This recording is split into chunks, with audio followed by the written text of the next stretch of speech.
PS গেমিংয়ে আপনাকে স্বাগত। আজ আমরা শিখব এমএস ওয়ার্ডের মধ্যেই এক্সেল কীভাবে ব্যবহার করবেন।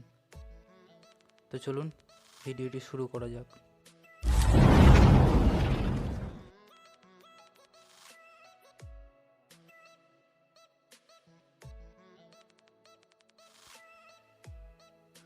তো প্রথমেই আপনাদের এমএস ওয়ার্ড ওপেন করে নিতে হবে। এমএস ওয়ার্ড ওপেন করে নেওয়ার পর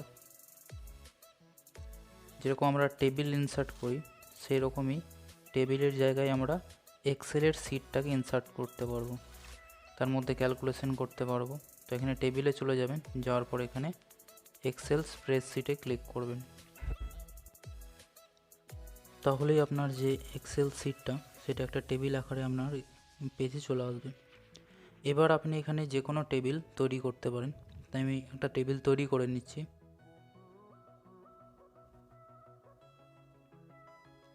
তো এখানে টেবিল তৈরি করে আপনারা এক্সেলের যে কোনো কাজ করতে পারেন, ক্যালকুলেশন করতে পারেন, কালারিং করতে পারেন, মানে এক্সেলে যা যা করেন সবই এই জায়গায় করা যাবে।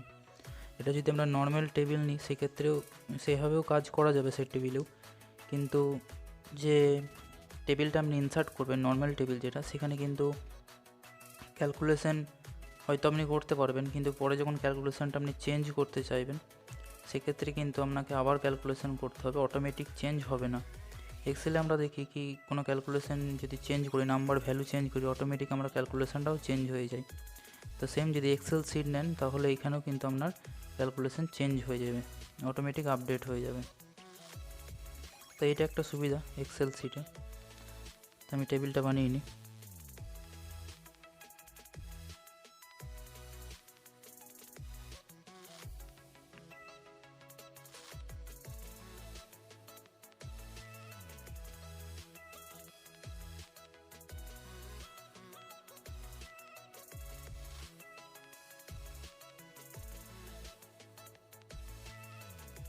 এখানে যে টেবিলটা বানাচ্ছি সেটা একটা পার ডে কালেকশানের দিয়ে টোটাল বের করে টোটাল কালেকশানটা বের করব।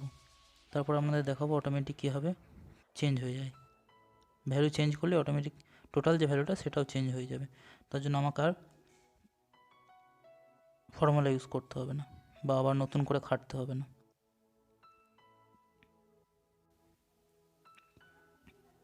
তো এখানে ভ্যালু বসানো আমার হয়ে গেছে। তো এবার ফর্মুলা ইউজ করব। ফর্মুলা ইউজ সাম ফর্মুলা দিয়ে আমি টোটালটা বের করে নিচ্ছি।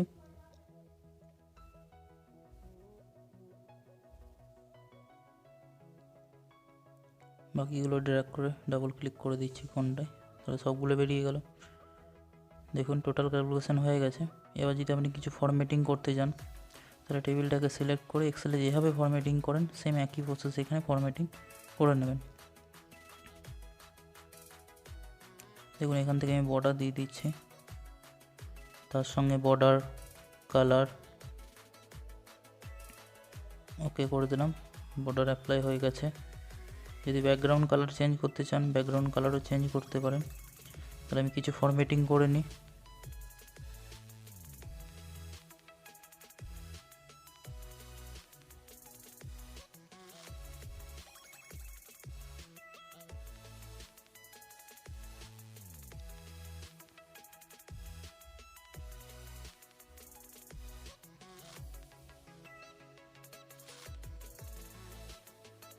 টেবিলটাকে ছোটো বড়ো করতে চাইলে এইভাবে কর্নারে ক্লিক করে ধরবেন, তারপর টেবিলটাকে অ্যাডজাস্ট করে নেবেন, তাহলে আপনার টেবিলটা অ্যাডজাস্ট হয়ে যাবে আপনার যেরকম সাইজের দরকার। তো এখানে একটা রো বাদ পড়ে গেছে, তো ওটাকে আবার আনার জন্য ওটার উপর ডাবল ক্লিক করবেন, তারপর একটু ড্র্যাগ করে নিচের দিকে নামিয়ে নিলাম। ব্যাস দেখুন ঠিক হয়ে গেছে। বাইরে ক্লিক করবেন, তাহলে এটা আবার টেবিলের মধ্যে চলে আসবে, মানে ওয়ার্ডে যেরকম টেবিল আমরা ইনসার্ট করি।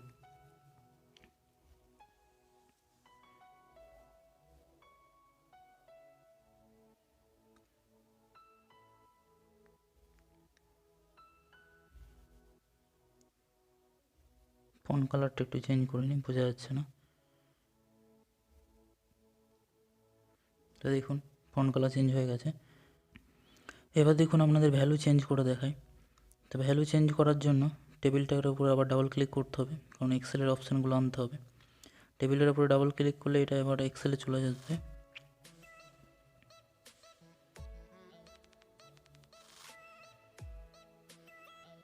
তা দেখুন এক্সেলে চলে এসছে। এর আমি কোনো একটা ভ্যালুকে চেঞ্জ করছি, টোটালটার দিকে লক্ষ্য রাখবেন, মানে কালেকশানটার দিকে।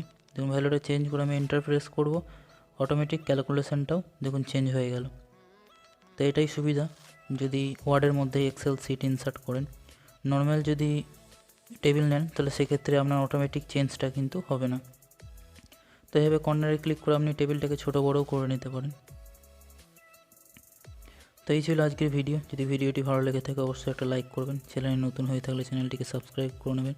আর কোনো প্রশ্ন বা পরামর্শ থেকে থাকলে অবশ্যই কমেন্টে লিখে জানাবেন।